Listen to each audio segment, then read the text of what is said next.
Бағытымыз барлығымыз нақтылап алдық. Одан кейін барып сізбен жолыққаннан кейін оның нақты нүктелері қойылды. Стив Джобс гараждан басталынбаса, Прометтің историясы ана қазына деген гостиницадан басталады.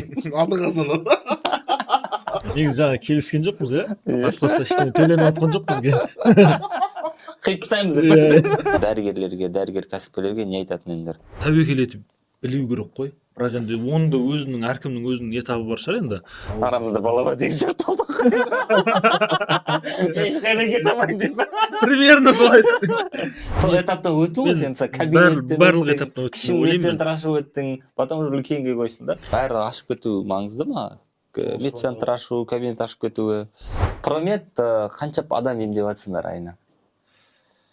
Айына енді қазір 2 филиал болды ғой. Бір филиал кезінде ай сайын 150, сондай 180. 150-180 пациенттер болып жатыр. Қайырлы күн біздің көрермендер. Бүгін бізде екінші подкаст. Екінші подкасттың қонақтары тағы да медиа наставничествода өткен жігіттер. Промет Шымкент, Промет Астана клиникасының негізін қалаушы жігіттер. Батыр және Ерлан мырза. Қош келдіңіздер. Қалай жалпы өсіп жатырсыздар ма?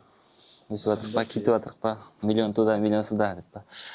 Қараңыздар, енді бүгін неге шақырдық? Өзіміз болып кене әңгіме айтып, осы бір мед бизнесқа қалай стратегия құру керек, қалай сату керек, қалай айына бір клиника 20 миллион жасау керек. В целом, мед бизнесін қалай дамыту туралы кішігірім әңгімелесетін боламыз бүгінгі жалпы тақырыбымызда.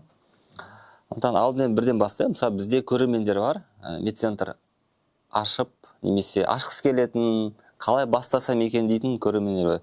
Ондықтан барлық келген қонақтарға айтатын, қалай басталды негізі Батыр мырзадан бастайық. Медцентрдің, Прометтің историясы, неге медцентр ашам деп шештіңіздер? Мен білем, Батыр мырза, невропатолог, сіз нейрохирург. Қалай басталды? Содан бастайық. Жалпы енді клиника саласын бастамастан бұрын жаңағындай жеке кабинет дейді ғой. Кішігірім кабинет ашып, сол жерден бастап көргенбіз басында. Өз-өзімізге жұмыс жасап, оқуды бітіргеннен кейін медицинаның государственный орында жұмыс жасадық, поликлиникада жұмыс жасадық. Сол поликлиникада жұмыс жасап жүріп, қатарынан жаңа жеке кабинет ашып, сол кабинетте кішігірім өз-өзімізге жұмыс жасап жүрдік. Содан кейін барып, жаңағындай клиника ашу қалыптаса бастады. Сол клиника ашу ой түсе бастады. Үлкен клиника ашу және оны үлкейту жоспары болды. Ерлан досыммен Қарағандыда бірге оқығанбыз. Шымкентте де жалғастырып оқуымызды. Сол жерден бастап осы клиника ашу бойынша идея, арман, мақсаттар қалыптаса бастады. Студент кезден бастап жалпылама бірге ашу деген. Ақырындап жаңа жеке кабинет аштық. Жеке кабинет ашқаннан кейін тағы да үлкейту мақсатында білім іздеп, жан-жақтан осы салада жүрген, кәсіпте жүрген, медициналық кәсіпте жүрген, клиникасы бар мамандар, клиникасы бар адамдармен араласу, олардан білім алу мақсатында жан-жақтан ақпараттар іздей бастадық. Соның арқасында сонымен сізбен Оспан мырзамен таныстық. Сіздің бұған дейінгі жасап жатқан жұмыстарыңыз, соның барлығын зерттеп, қарап, сізбен танысу арқылы жалпы негізі Прометтің негізі солай қаланды ғой енді. Сізбен танысқаннан кейін барып қана оған дейін жалпылама структура болды, қандай клиника ашу жайлы, қандай бағытымыз барлығымыз нақтылап алдық. Одан кейін барып сізбен жолыққаннан кейін оның нақты нүктелері қойылды. Ереке, сіз қалай ойлайсыз, Ерлан мырза? Ерекең неде істеп жүр да сол кезде? Больницада, фосфорный больницада істеп жүр, содан кету. Жоқ, мен детский больницада ма? Қалай болды да, жаңағы Батыр келді, медцентр ашайық, вау деді, содан қалай басталды? Сіздің версияңыз. Бұл дұрыс айтып отқан жоқ шығар мүмкін деп. Жоқ, дұрыс айтып отыр. Батыр келгенде ол былай болды ғой. Біз бірден ашамыз деген жоқпыз ғой. Біз оның алдында бір жылдай бойы Алматыға қанша жерге келіп кеттік. Тура біздің салада клиникаларды көрдік, қалай жұмыс жасап жатыр, не істеп жатыр. Сөйтіп жүрдік, біз келіп жүрдік. Ол кезде екеуміз де мен больницада істеп жатырмын. Батыр тоже кабинетте арендовать етіп істеп жатқан кез ол кезде. Сөйтіп екеуміз Алматыға келетін едік. 3-4 күн боламыз, аралаймыз да қайтамыз обратно. Қайтып келеміз, аралаймыз, обратно қайтамыз. Бір жыл жүрдік қой біз. Қалай бастаймыз? бастаймыз, сол не кезде қандай бастаймыз? қорқын, мысалы қызық та адамдарға, сол кезде қандай қорқыныш болды? Жоқ. Мен 3 рет келдім, ойланып қайтадан что-то ашпайтын сияқтымыз. Мынандай болды ғой, мен де дежурствода жүремін, ночтамын. Кәдімгі шаршап кетемін ғой. Күнде дежурство кәдімгідей 24 сағат жүресің больницада. Күнде дежурство кәдімгідей. Соны бір күн кешке қарай сағат 11-лерде больница дежурстводан Батырхан қызына, брат, не істеп жатсың, қалайсың ары бері. Екеуміз ол кезде бұл өзінің жұмысымен кеткен, мен өзім доспен кеткенмін. Бізде күнде операция, больной жатқызу, шығару, кәдімгі больницаның системасы ғой. Сөйтіп соны Батыр қызына, не істеп жатсың, брат, қаяқтасың. Былай айтады. Үйге келдің бе, сосын демалып, жол қаяқта деймін. Бізге келеді.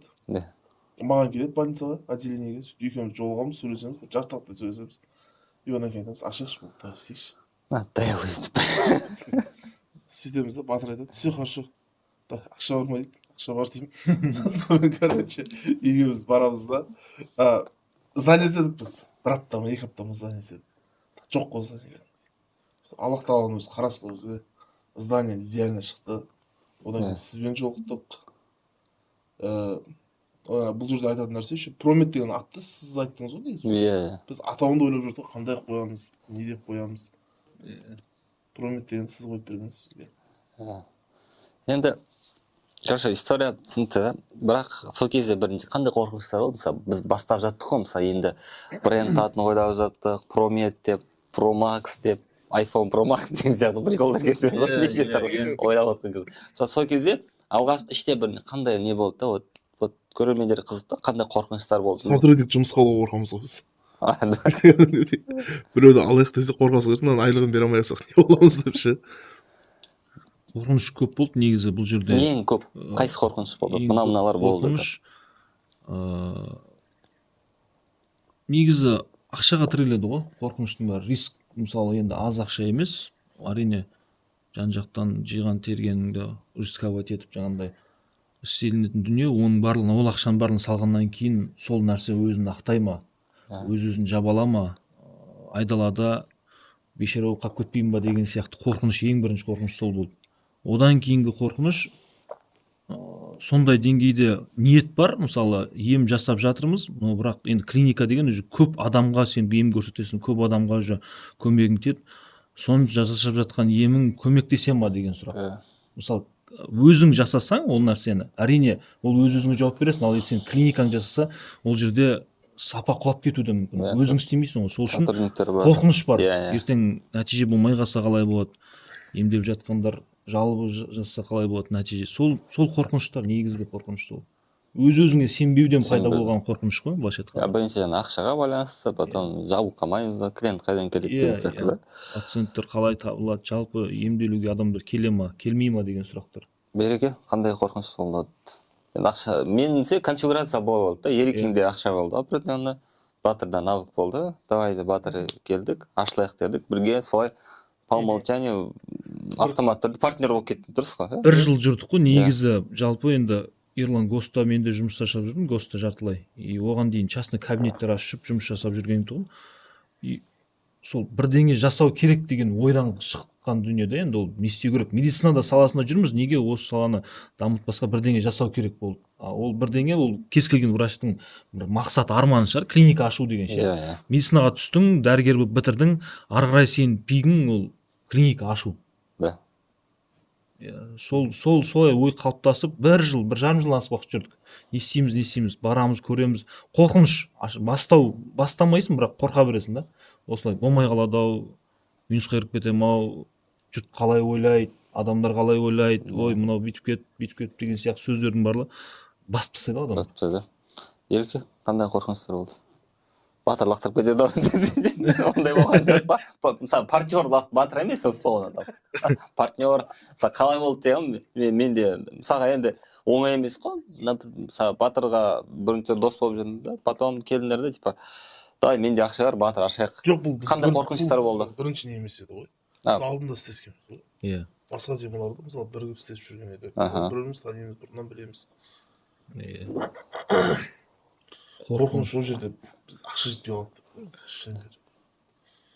Аллах тағаланың өзі реттеді ғой. Негізі көп нәрсені Алла тағала реттеп берді. Мысалы, бір кісілер болды 3 миллионға тұратын заттарын былай тегін берген кісілер болды. Шынына келгенде мысалы аренда жағынан да мысалы ремонт жасалынған помещение тап бола қалды мысалы. Сол кісі әлі істесіп отыр ол кісімен. Бізге здание берген кісі бар емес пе? Мықты жігіт қой. Бізге бірінші танысамыз, ол кезде ол зданияны біз көреміз барып, келісеміз, сөйтеміз да батыр маған 6 айдың зарплатасы салу керек дейді. Мен барып 5-те саламын. Өйткені мен жұмыстан шығамын, үйге барамын, ақшаны алып саламын деген сол уақыт болды. И орда, короче, бізбен қатар тағы да бізде Шымкентте бір диагностический центр бар жаңағы, солар алып отыр. Сөйтеміз да, ана кісі мужик екен завод мен. Алады да, жүр мен ачықтармен келісіп қойдым дейді да. Издание болды бізге береді. Деп саламыз. Какой-то бір 2 сағат қой. 2 сағат. 2 сағаттың ішінде ана кісілер больше. Олар короче бізден қайда көп берген ғой. Біздің суммамыздан қайда көп берген. Яна сөз беріп қойған. Болды жігіттер, мына жігіттерге беріп қойдым деген болды. И одан кейін Аллаға шүкір қазір ол кісімен тағы да істесіп жатырмыз. Тағы да несін сөйлей алдық қазір. Жақсы. Мен алда өзі реттеп береді екен бәрін. Әрекет етсең, ниетің тура болса, алда өзі біраз нәрсені реттеп береді кәдімгі. Біз енді жалпы 1 жылдан бері істейсіз, 1 жылдан асып кетті да? 1,5 жыл. Иә, біз ана айтады, Стив Джобс гараждан басталынбаса, прометный историясы ана қазына деген гостиницадан басталады. Алтын қазынадан. Иә, Шымкентте ана қазына деген гостиница бар. Алтын қазына бар, Рысқұловның қонағынан келсін реклама болсын. Неге сол жерде басталды? Схема сол жерде болды. болды. Сол жерде схема. Сол жерде біз Оспан ағаны шақырамыз да. 2 күн жатып, 3 күн жатып. Иә, 2 күн жатып. 2 күн жатып қасында. Прямо қылық бетінде информацияның бәрін сіңіріп алу үшін. Иә, содан басталды, негізі сол жерден басталды. Маған да қызық болды өйткені. Тоже формат ұқсас қой енді, экспертный форматына ұқсас, не клиника форматына ұқсас. Но қазір артта қараймын да, жаңағыдай 1,5 жылдың ішінде қатты өсіп кеттіңдер да. Қатты өсіп кеттіңдер, уже 1,5 жылдың ішінде, мысалы көрермендер айтатын болса, мысалы 1,5 жылдың ішінде Прометте қазір 3 филиал. Одан бөлек қосымша тағы бір клиника аштыңдар да, Ақмейір деген гинекология, косметология орталығы аштыңдар да. И 1,5 жылдың ішінде 4 центрдің иесі болу, в целом не берді, қалай, мысалы менің жұмыс бастаған кезде базовый, именно наставничествода, именно қандай көмек болды да мен тарапынан. Не алалым болды. Бірінші мынау болды, екінші мынау болды, үшінші мынау болды. И содан кейін біз кеттік. Минусы бар дейді. Біраз бар айта берейік па? Негізі жаңа келіскен жоқпыз, иә? Подкастта ештеңе төленіп жатқан жоқ бізге. Қиып тастаймыз деп. Скидка. Жоқ, Батыр, 1 плюс 1 минус айтайықшы, потом қиямайды оның іші, потом шын жалғау қияндашы. Не бір болды, вот, плюстар, вот, қандай, не алдыңдар деген ба? Көп нәрсе алдық қой негізі. Мен бұл жалпы клиника ашу осы ашылғаннан кейін кәсіп саласына кірдік десек те болады. Кәсіпке бірінші кәсіп осы болып тұр. Сіздің бұған дейінгі енді алған берген білімдеріңіз бастапқыда ол бірінші бастау болды. Бізде өз-өзімізге сенбедік қой. Сіздің арқаңызда сол сенімділік ұялады. Естеріне 20 миллион жасаймыз деген фантастика дегендер. Біз шоке болғанбыз, яғни 20 миллион, оған қашан жетеміз ол ақша 20 миллионға деп. Сол сияқты ол кезде вообще сенбейтіндік өзімізге бірге, өзіміздің қабілетімізге сенбедік па мысалы да. Сіздің арқаңызда жалпы енді сізбен наставничество алып жұмыс жасау барысында сол нәрсе бірінші айтатын сенімділік. Сенімділік болды, иә. Сол нәрсені істеп жүрген адам, қолымен ұстап жүрген адамнан оны алған кезде білімді, тікелей алған кезде уже сенімділік ұялайды. Жалпылама солай. Енді айтатын нәрсе көп қой. Бастапқыда жүйе берілді, мысалы, нақты бір схема қойылды, А точкадан Б точка деген сияқты айлық, апталық пландар қойылды, мысалы. Оған дейін ондай мүлдем жоқ. Жалпы бар, общий, андай істеу керек деген сияқты, бірақ точкасы жоқ ойда. Ойыңда уже точка болып, А точка, Б точка, айлық, апталық пландар қойылып, жүйе қойылған кезде, именно медициналық бизнесте осы клиниканы саласында уже ай сайын кәдімгі өсу байқалады. Сол нәрселерді нақты қойғаннан кейін, мидағы жүйені дұрыс қойғаннан кейін, Аллаға шүкір, нәтижелер көрсөтө баштадык го. Енді бастапқыда кыйындык көп болды ғой. Енді Иә, сізбен былай жұмыс кадр жасасқаннан ана. кейін, иә, мысалы түнгі 2-де звондаймыз, Иә, иә. көтермейсің, мысалы. Обратно звондайсың. Сосын WhatsAppқа Талап жоқ болып кетеді. кейде болады енді. Дубайға кетіп қаласың өзің үндемей. Мысалы бірінші жағынан не болды да, бір система қалыптасты баста, четко алгоритм, мынадан кейін мынаны жасау керек. Оған дейін ештеңе болған жоқ қой, былайша айтқанда. Воздухта жүрдік қой, былай. Иә, клиника ашу деген, енді былайша айтқанда, аша саламын деген сияқты ой болды. Бірақ ары қарай уже нақты бір жүйе жоқ. Әр мысалы бөлімге бөлінетінін, оның әр отдел, маркетинг отдел, персоналдар, мысалы сотрудник бөлімі, мысалы команда, сотрудник барлығын жүйелі ол болған жоқ. Оған дейін ондай түсін. Иә. Соның барлығы ретімен келді. Не айтасың? Не, вот мен мынаны алдым, вот конкретно садимся кезде мен мынаны түсіндім. Вот содан не болды? Жоқ. Андай болды ғой бұл жерде. Мен андай баста цифраға да ниет та, жақын адаммен. И одан кейін сізбен келіп по факту уже былай уже көз ашылды, кәдімгі көрдім, так былай істейсің, осылай болады деген сияқты. И сонымен сол расчетпен уже уверенность пайда болды ғой. А что біз істемейміз деген сияқты. И сонымен жұмыс жасастық. Бұл жерде бізден андай болды. Бірінші, по-моему, жаңа айтып отыр ғой, бір жарым жылда 4 клиника деп. Еңбектің арқасы деп ойлаймын мен. Өйткені біз Батыр екеуміз күндеме жүре береміз, ол бару керек па, барасың мысалы. Ұйықтамау керек па, ұйықтамайсың, жүру керек па, жүресің, оны тұрады. Қызығатын, істегің келетін, желанияң көріп тұрғаннан кейін ол. Еще өзіңе де жақын. Дұрыс айтасың, мен де мысалы адамдар келеді ғой, рассаймся келеді да, оны іздеп жүресің ғой. Бар ондай адамдар, ана көріп жатқанша мен ол адамдар деп. Оларды іздеп жүресің, как будто оның клиникасы маған керек сияқты да. Ана цифраны көтереге, апталық собрание, не болады, қайдасың? Уақытым жатыр. А сендер жұмыс айырып кеткен тоже сондай периодтар болды ғой, өткен жұмыс қайнап жатыр да. Ондай периодта нормада жоғалып кетесің, жұмыс қайнап жатыр, аяқтан не істеп жатырсың.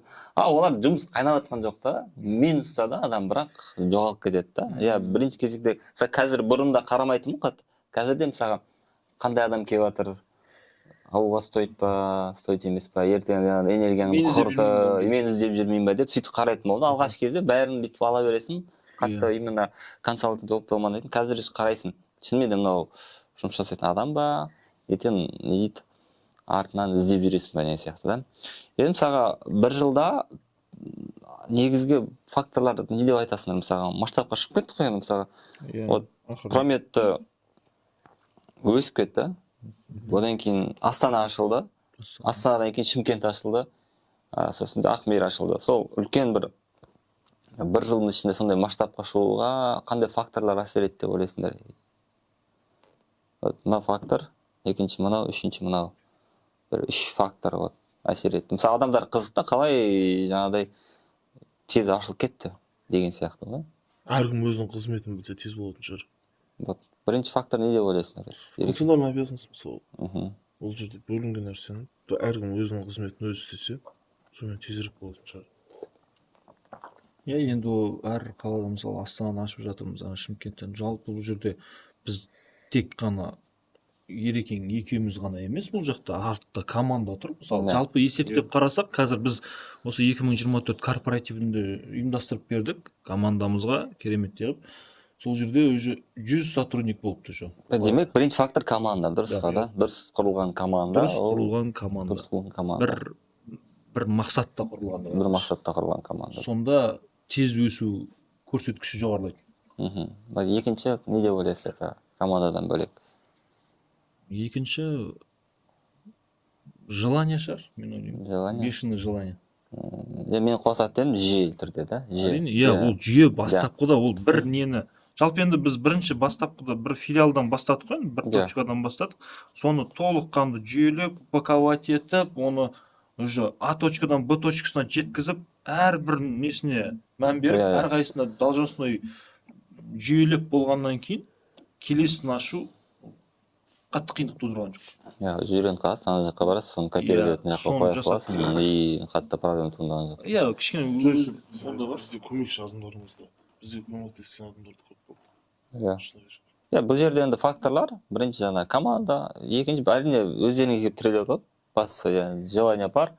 Жыртылып атсыңдар, түні күні, күн демей, түн демей, 2 демей, 3 демей, бандиттермен связаться етіп, ондай жағдайларда. Иә. Неше қылықтар болды да бір жылдың ішінде. Мысалы команда, жүйе и владелецтің жаңағы клиника өздерінің энергияларын дұрыс. Сол әсер етті, желание болды, күн-түн жұмыс жасауға. И содан уже бір филиал азарт қой былайша айтқан кезде. Анан ашасын, 3 филиал деген сияқты. Екіншісін ашқан.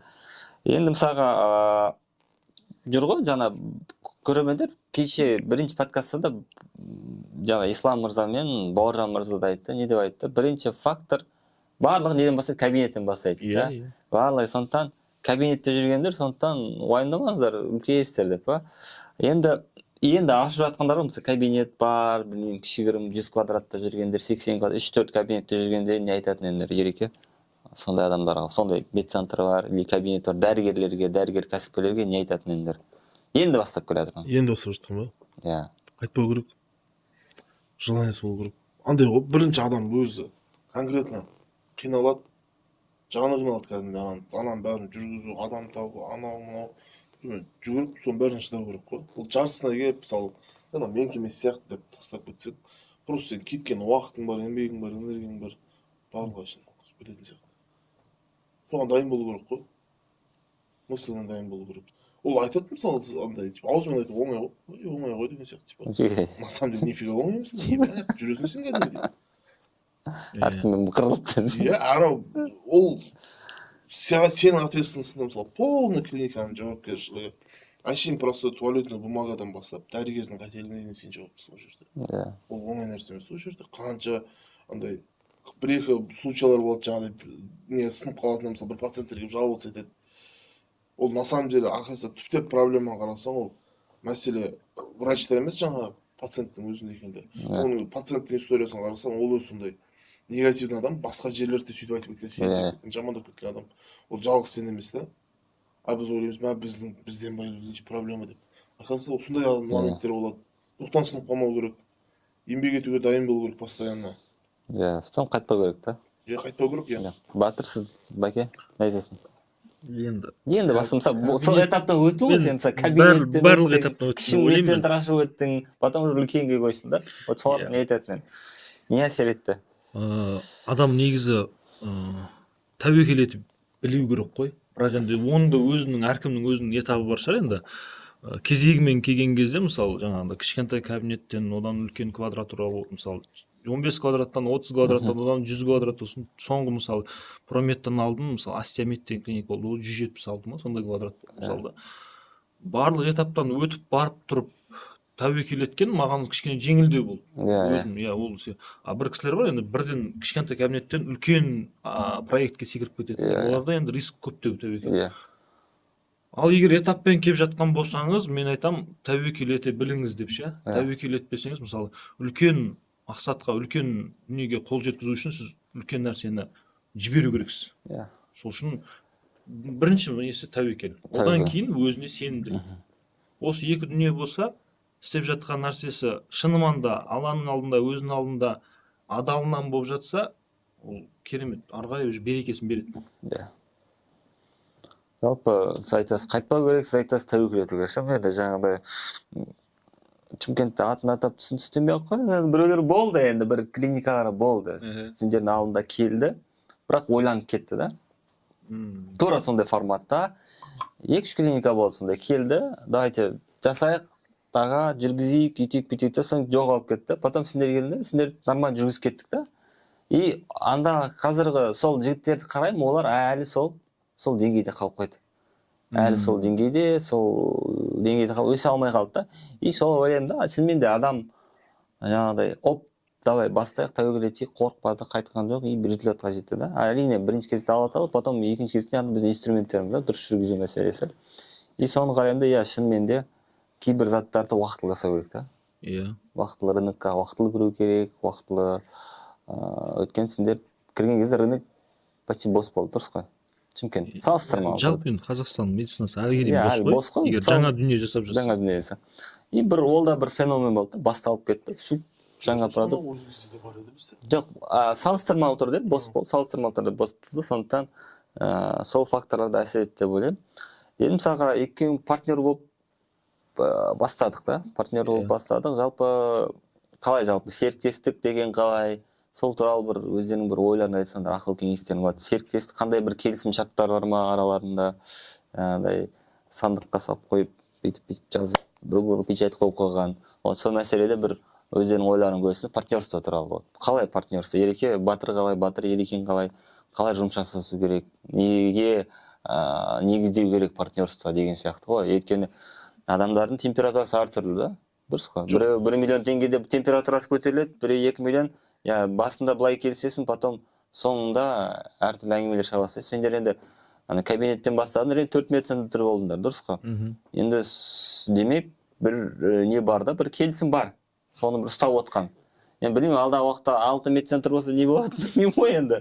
Наптан осы кезге дейін ұстап тұрған бір не бар да, сөз байлам бар. Сол қалай не істеп жатсыңдар ол мәселеде деген ғой.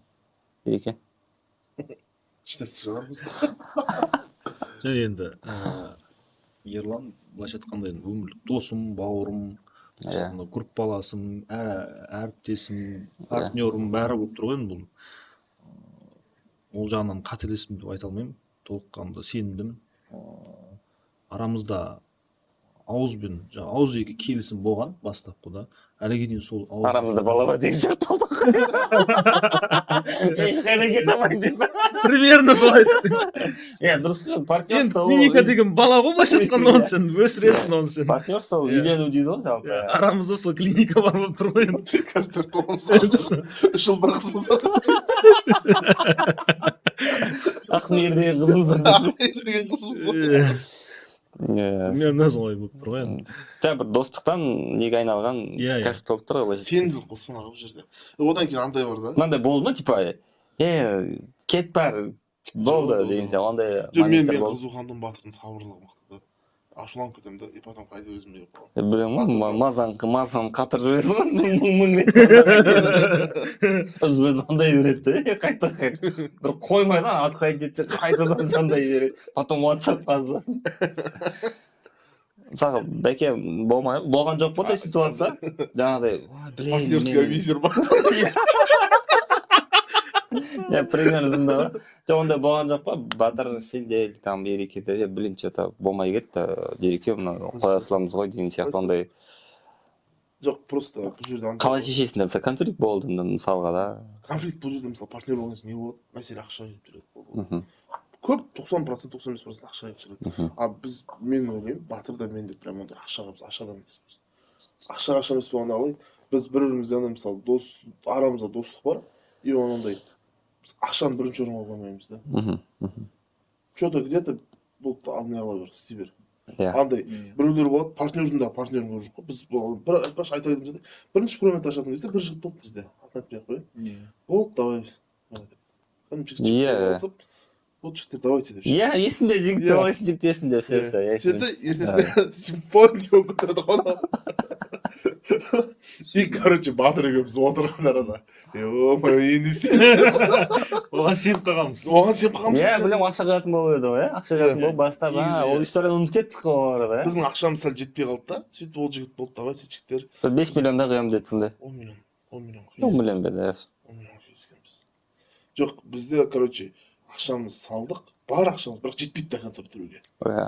Бар бір какой-то суммамыз да қолымызда, бірақ ол жетпейді толықтай бітіруге. 10 миллионға жетпейді да. Сөйтіп біз бітіре алмай тұрмыз. Батыр айтамыз, не істейміз еді? Еще Батыр алып келген, мен мынаған жылдап жүрмін, бля.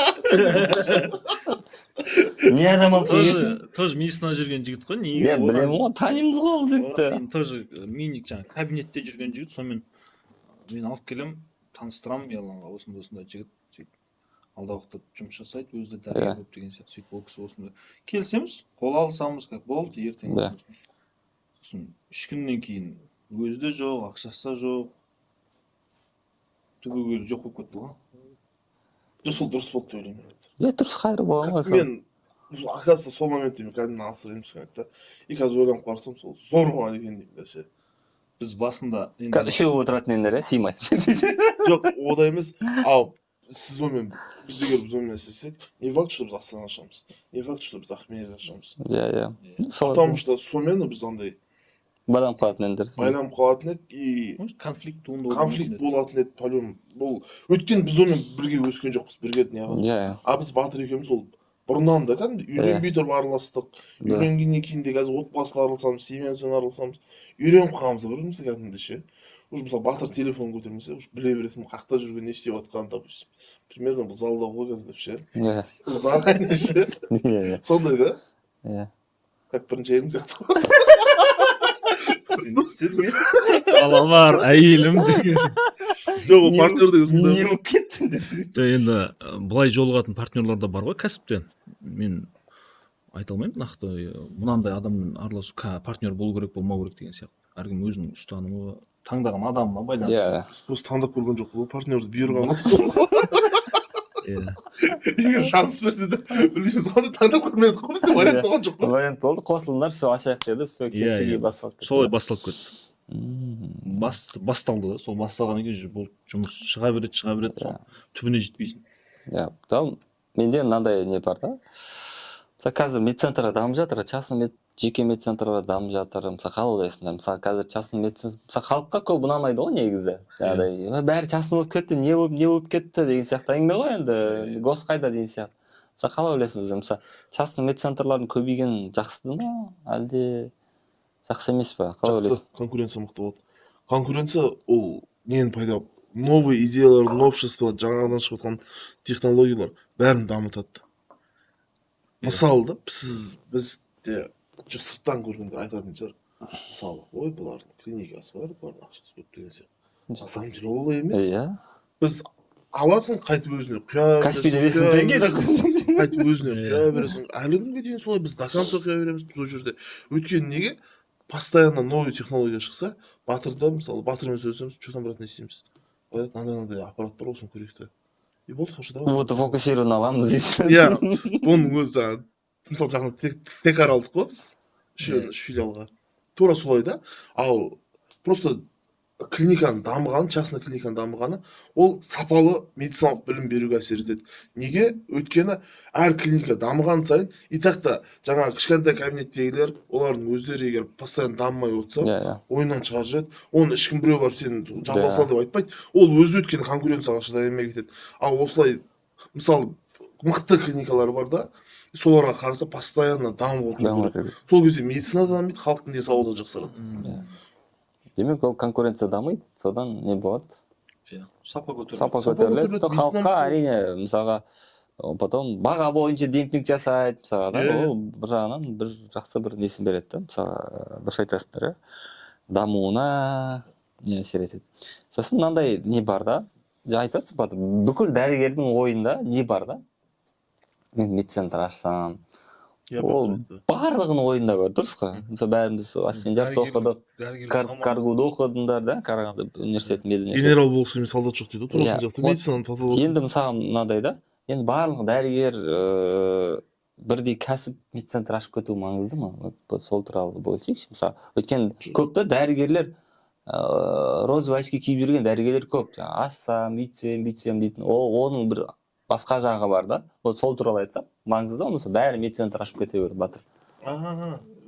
Жоқ, олай емес деп ойлаймын мен. Неге? Енді дәрігер өзінің ішінде дәрігерлері бар, мысалы, өте өз мамандығын өте керемет, орын жақсы жасайтын, жақсы көретін, емдеу барысына қатты білімін арттырады да. Мысалы, бізде мысалы клиникада қазір мықты дәрігерлеріміз бар, жұмыс жасап жатыр, Аллаға шүкір, табыстары да жеткілікті, жағдайына жасап жатыр деген сияқты да. Оның бұл жаңағындай қызығушылығы емдеу саласында болып тұр ғой. Команданың бір бөлшегі болып тұр. Сол үшін дәрігерлердің барлығы клиника ашсын деп айта алмаймын. Ол әркімнің өзінің ниетіне, талабына, талантына байланысты.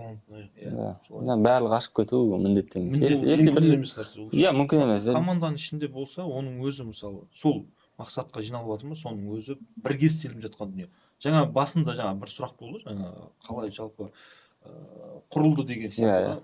Сол басындағы ниетке байланысты деп айтып ұмыттым да мен. Ниет жалпы бастапқы ниет ойбай клиника ашып ақша табу деген ниет болса, мүмкін да мен ойлаймын, жауып қалар ма едік деген сияқты. бастапқы ниет біз осы саланы дамыту, Иә. адамдарға, мысалы қазір 10 адамды емдеп жүрсем, ертең 100 адамды емдейікші. Чимкентте ай да, сайын, Чимкентте жыл көтерілсе. сайын қанша 5000 адамға көмек көрсетейікші осы салада. Медициналық дәлелді толыққанды көмектесетін, результат бар емдерді жасайықшы деген ниетпен басталған дүние да. Соның арқасында әйтеуір ақырындап Алла берекесін беріп, қазір үлкейіп жатырмыз. кеттік та. Иә. Береке. Қалай мысалы жүр ғой, мысалы адамдар жүр да, кішкене кәсіп қой енді, кәсіп жолы оңай емес та, дәрігерлік ол кәсіп екеуі былайша айтқан кезде кішкене екі бөлек та. Соған не айтасың, мысалы бәрі ашып кету маңызды ма? Медцентр ашу, кабинет ашып кетуі. Ол жерде ондай емес. Адам өзі алдағы өз характер береді, отары береді деген сияқты. Әркімнің өзі бір нәрсеге бейім болады. Иә. Мысалы, мен бұрыннан кәсіпке қызығатынын Батыр біледі. Студент кезден қызығатынын қатты қызығатынын. И соған қарай кеткім келіп тұрады постоянно. Ал врачтардың өзінде де андай, егер врачқа қоса тағы да бизнесмен сияқты кәсіптік бір талант берілсе, оны ашпай қоймайды бәрібір. Иә. Ол қалай болсын ашады. Ал бірақ жаңағыдай ғой, мықты дәрігер болды да Оспан. Иә. Мықты дәрігер болды, бірақ өзінің орнында отырған жоқ та ол. Жаңа бір районда бір поликлиникада отыр, немесе бір ауылда бір поликлиникада отыр. Бірақ ол мықты специалист кәдімгідей ше. Постоянно дамытады, өзінің үздік қылып болып отырса, бірақ бағаланбай жатыр да ше. Мен ойымша наоборот мықты барлығы ашу мүмкін емес. Осындай мықты дәрігерлерге осындай ортада создавать етіп беру керек. Жағдай жасап, иә. Жағдай жасау. Мықты дәрігерлерге. Демек, сен жаңа өзің бір айлығыңды немесе бір табысын таппай жатсаң, мүмкін сен өзің орнында отырған жоқсың. өзің орнында басқа жаққа қойды. Иә. Иә, міндетті түрде жаңағыдай медцентр ашу керек емес та. Міндетті түрде бір кабинет ашу керек. Демек, бір жақсы жерге барып, жақсы айлыққа, мысалға прометке барып, мысалға дұрыс қой да, немесе Ахмейірге бар, немесе экспертный гармония клиникасы, иә, например, да. Флебованға келсе жоқ та, бір жақсы. Өзіміз айта берген байландырып. Сындық реклама кетіп дұрыс қой енді, не істеймін енді, өзіміз мақтамағанда кім мақтайды. Прометке де басшы шақырған едіңіз. Иә. Сондықтан міндетті түрде ашу керек емес. Өйткені ол стресс, өйткені ол кәсіп, өйткені ол адамдармен жұмыс. Адамдар болды, Оспан вообще цифраға қақпайды ше. Кәдімгі қақпайды. Бірақ медцентрға Жаңағыдай, бірақ өз врачта цифраға вообще жоқ адамда ше. Кәдімгідей цифра болған жатты. Бірақ ол ондайдың бір мысалы мықты врачтар бар, мықты специалисттер, нейрохирургтар бар. Өзім бірге оқыған досым бар мысалы. Мықты нейрохирург, жақсы тіпті айтпайды. Бірақ ол цифраға жоқ та. Мен сонда не істеу керек деп тұра берді, түріне қарап ше. Ол былай болды, сонда сонда мен бір айым осынша оқиды деп айтып ше. Ол сондайлар бар да. Иә, олар өз мамандығын жүре беру керек. Дұрыс, жаңағыдай кәсіпке кіріп, минусқа кіріп кеткеннен дұрыс жерге, дұрыс, иә, неден. Сондықтан барлығы міндетті емес та, кәсіпкер болып кету и басқа бір жағдайда. Невозможно нәрсе еще. Иә, қиын. Мысалға, если қазір не істесек та, от деп не істейік, по цифрам келетін болсақ, не істеп жатыр мысалға. От, не істемесін, көсті кетпесін деп. От деп сөйлейік мысалға, қазір Чимкент Промет бір жарым жылдың ішінде, қазір орта есеппен 300-400 квадраттамыз, иә? 400 квадрат. Мысақ қанша жасап жатыр қазір айына? Мынаншадан жоғары. Мынаншадан жоғары деп айтсыңдар болады. 20-дан жоғары деп айтса. 20-дан жоғары деп айтса. 20-дан жоғары. Астана мысалы ашылғаны көп болған жоқ та. Астана қанша жасап жатыр қазір ашылғаннан бастап? 10-нан жоғары. 10-нан жоғары. Не деген айтқандай бейсің ол. Екіншін майық сапсай жүрсе. Жалпы енді бұл жерде негізі оборотпен айтқан дұрыс емес ше. Жоқ, окей, адамдар қызық. Ол жерде мысалы Оспан аға давайте процентпен айтайықшы хотя бы, сол дұрыс сияқты ше. Процентпен? Процентпен. Барша. Промет қанша адам емдеп жатсыңдар айына? Айына енді қазір 2 филиал болды ғой. Бір филиал кезінде ай сайын 150 сондай 180 150-180% болып жатыр. Средний чек қанша бізде? Өзіне кеп кететіндер көп. Средний чекті біз білмейміз ше. Жоқ, средний чек курса біз есептейміз ғой. Бізде средний чек өткенде айттық қой, бізде средний чек есептеу дұрыс емес. Средний чек айтатын болсақ, ананы көбейтеді де, соны оборот шығарып алайын деп. Тартытқысы. Айтылмайды ол. 150 адам арзан бізде. Шымкентте арзаншылық. Тегін емдедім. Шымкент промет жалпы 150 адам емдеп жатсың ай сайын да? Иә. 150 адам. Средний, иә. Иә, 150 адам. Примерно там 150-250 мың теңге. Иә, ол жерде комплексті лечение ғой, акцент бізде. Иә. Көрінде 150 адам емдеп жатыр, орта есеппен 150-300 мың теңгелік емдер да. Неғылбыз. Сосын Астана қанша жасап жатыр қазір? По цифрам. Мысалы, осы қыркүйек айында ашылған болатын. Иә, енді Астана қазір 60-70 60-70% емдеп жатыр. Емделіп жатқандар. Емделіп жатқанда, иә. Ол да тоже жаңағы 150-250 мың теңгелік емдер примерно да. Ал мысалы қазір Промет Шымкент ашылды, екінші филиал. Ол қалай болып жатыр мысалы? Бірінші енді ғой. Бірінші ай енді басталды да. Қазір. Пациенттер бар ғой қазір. Әрине. Келіп жатыр да. Бір 30-20% емделіп жатсыңдар да. Бұл жерде енді бізде кішкене несін үлкейттік қой біз оны. Концепция басқаша да кішкене. Басқаша. Ол жерде омыртқа қосымша буын ауруларына уже буын аурулар. Травматолог, ревматолог мамандар. Супер. УЗИ аппаратын қойып деген сияқты. Мысалы, жаңа емдеу әдістерін, СФ терапия мысалы. Иә. Солардың барлығын сол жерге біріктіріп жатыр. Бір жерге. Я в целом былай ғой, оны оборот не үшін айтып жатыр да, өйткені ана біздің көрермендер болуы мүмкін, өзі бір 1,5 миллион, 2 миллион жасап жүр, норма деп, мен күштімін, мен супермін деп жүрген болуы мүмкін да. Демек, сондықтан айтатыным, соны білу керек та, Шымкенттің өзінде 20 миллион жасауға болады, немесе Астанада 10 миллион аса жасауға болады, Алматыда 40 миллион жасауға болады деген сияқты бір не болу керек та, салыстыратындай. Мүмкін деген сияқты. Сол үшін айтып. Бұл жерде оборотқа байламаңыздар деп. Ja, оборотқа байламаңыздар, но бірақ оның артында қанша расходы бар, қанша еңбегі бар, қанша команда тұр оның артында деген сияқты. Сондықтан соны ескерген дұрыс болады. Жалпы бүгін енді не болды? Подкастымыз ең соңына таяп қалдық.